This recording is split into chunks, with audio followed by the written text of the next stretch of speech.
They say every man carries the soul of his ancestors within him. But what if you carried something else? Something that never got the chance to be born. Something that still wants to live. In the old kingdoms, twins were considered sacred. One brought fortune, the other brought balance.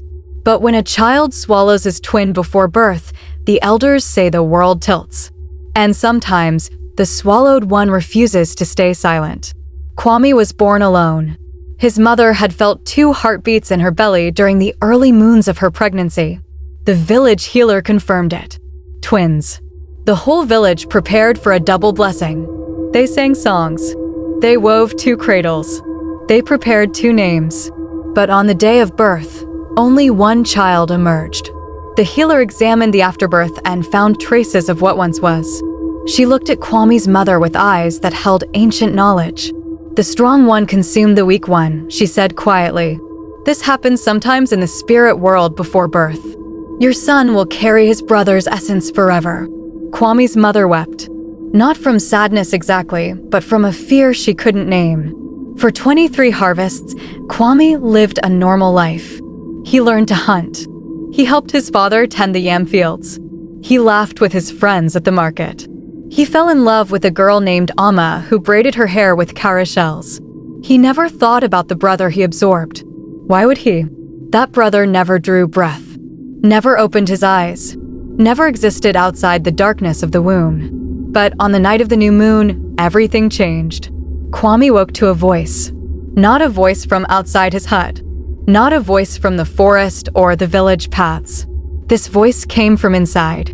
From somewhere deep in his chest, in his bones, in the spaces between his thoughts.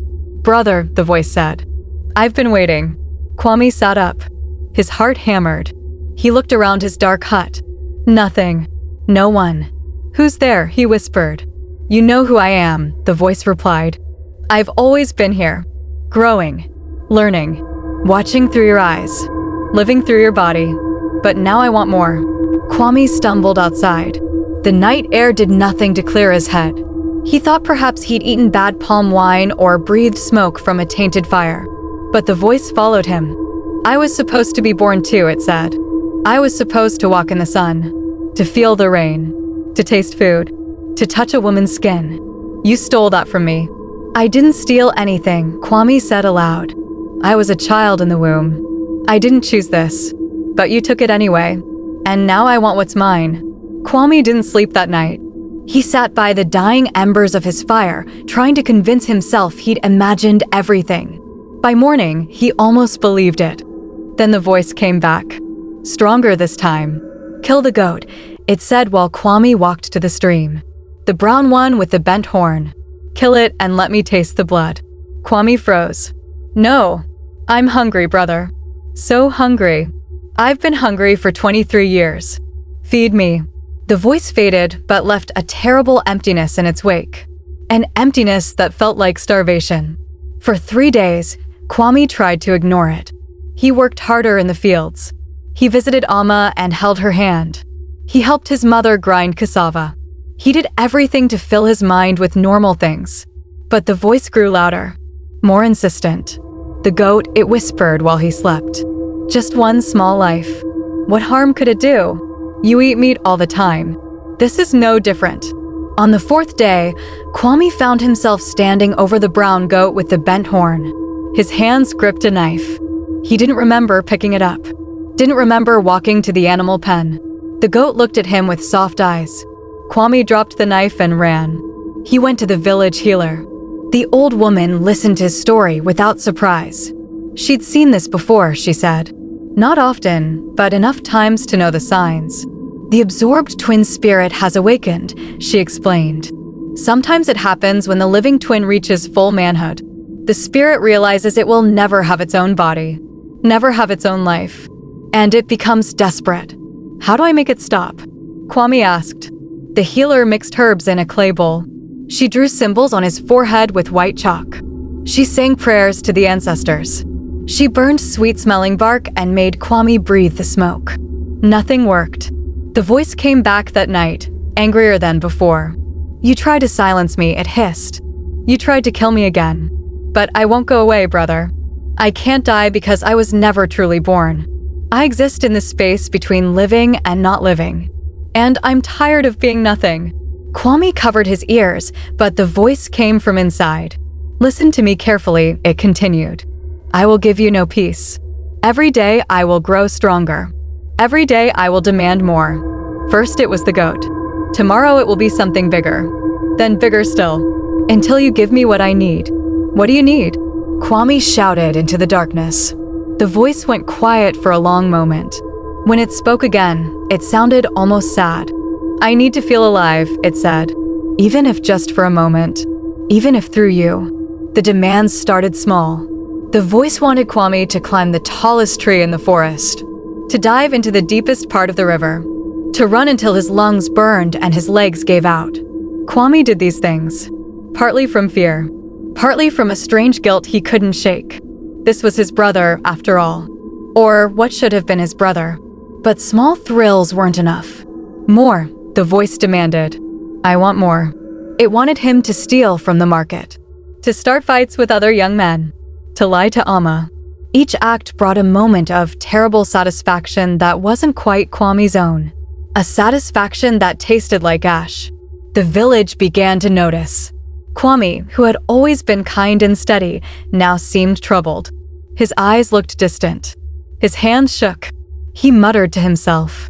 Amma confronted him one evening by the baobab tree where they used to meet. What's happening to you? She asked. Tears glistened in her eyes. You're becoming someone I don't recognize. Kwame wanted to tell her everything. But how could she understand? How could anyone? I'm sorry, was all he could say. I'm fighting something you can't see. Then let me help you fight it, she pleaded. But the voice laughed in his head. She can't help you. No one can. There's only you and me, brother. Forever and always. That night, the voice made its true demand. I want you to kill someone, it said simply. A person. I want to know what it feels like. The power. The control. The moment when life becomes death. Never, Kwame said. I'll die first. You can't die, the voice replied. Because if you die, I die. And I won't allow that. I've waited too long. Suffered too long in this darkness. I will have my moment in the light, brother. With or without your cooperation. Kwame felt his body move without his permission. Felt his hand reach for the knife he kept for hunting. Felt his legs carry him toward the door. He was no longer alone in his own skin. For those of you listening to this tale under the stars or in the quiet of your night, tell me in the comments where you're hearing this story from. Are you feeling what Kwame felt? That slow creeping dread? If you want to hear more stories like this, stories that make you question what lives inside us all, hit that subscribe button and turn on notifications. These old tales hold truths we've forgotten. Don't miss the next one. Kwame fought for control of his body. It felt like wrestling with himself. Like his muscles answered to two masters. He managed to stop at his doorway, trembling with effort. Stop this, he gasped. Please. I can't stop, the voice said. I'm hungry for life, brother. Starving for it. And I will feed. In desperation, Kwame did the only thing he could think of. He ran to the sacred grove where the ancestors were honored. Where the oldest spirits dwelled. Where the boundary between worlds grew thin. He collapsed at the base of the spirit tree. The ancient Irako that had witnessed 1,000 generations. Help me, he cried to the night. Ancestors, help me. The wind picked up. The leaves rustled with voices too old to understand. And then silence. Into that silence came a new voice. Not the brothers. Something else. Something ancient and vast. Kwame, son of Kofi, grandson of Kwasi, the voice intoned. We have heard your cries. We have seen your struggle. The spirit inside me, Kwame sobbed. It wants to kill. I can't let it. But it's taking control. The spirit of your unborn brother is in pain, the ancestor voice explained. It was meant to live, but never got the chance. Now it rages against fate. Against you. Against the world that forgot it before it even began. What can I do? You must give it what it needs. Not death, but acknowledgement. The unborn brother doesn't truly want to kill. It wants to be remembered, to be mourned, to be recognized as having existed, however briefly. The ancestor voice faded, leaving instructions in Kwame's heart. He spent the next 3 days preparing. He carved a small wooden figure. He wove a bracelet from red thread. He gathered the sacred herbs the healer had told him about long ago. On the third night, he returned to the spirit tree. He built a small shrine, placed the wooden figure at its center, lit the herbs until sweet smoke rose to the stars. And then he spoke aloud the words he'd never said. "I name you Kojo," he said, "for you were meant to be born on Monday, as I was. You are my brother, my twin, my other half. You existed. You mattered. I carry you not as a curse, but as a memory, as a piece of what could have been." He poured libations. He sang the songs meant for twins. He wept for the brother he never knew. The voice inside him stirred. But this time it didn't sound angry. "You remember me," it whispered.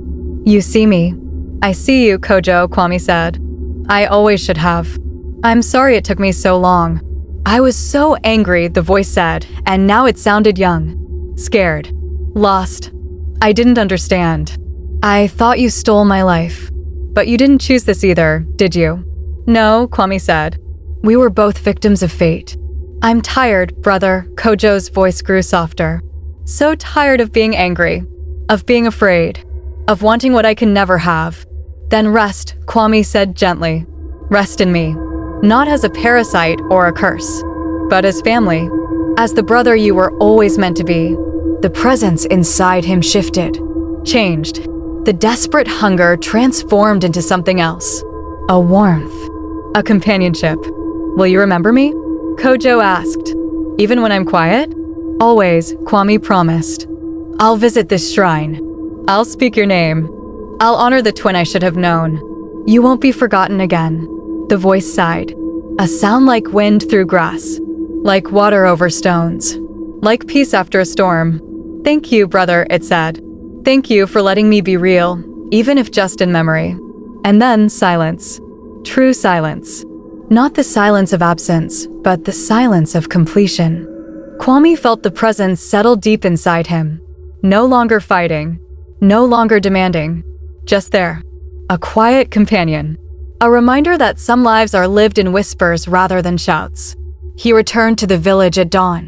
Amma was waiting by his hut, her face creased with worry. "Kwame," she said cautiously. He took her hands.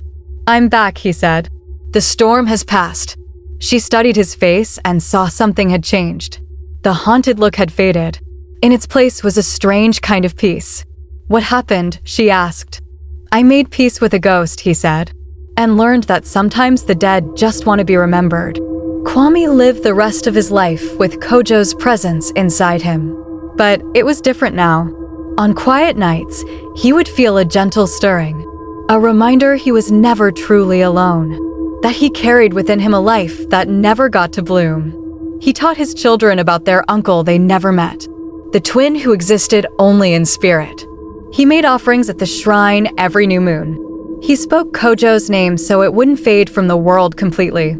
And sometimes, in dreams, he would see a young man who looked just like him, who smiled and walked beside him through fields of golden grass, who finally knew peace. The elders say that when Kwame died many harvests later, his spirit didn't leave alone. Two figures were seen walking into the ancestor realm. Brothers at last. Equal. Free. Because in the end, the unborn brother didn't need to kill to feel alive. He just needed to be seen, to be mourned, to be loved. Some hungers can't be fed with blood, only with remembrance. The old storytellers still tell this tale around fires when the night grows deep. They say it's a warning and a comfort both. A reminder that we carry more inside us than we know, that the forgotten demand to be remembered. That peace comes not from silencing the voices in our heads, but from learning to listen. And if you listen closely on quiet nights, you might hear two voices instead of one, speaking in harmony, brothers in the darkness, never born, never forgotten, forever entwined. This is the story of Kwame and Kojo, the twin who lived and the twin who wasn't. The story of a hunger that almost consumed them both, and the love that finally set them free.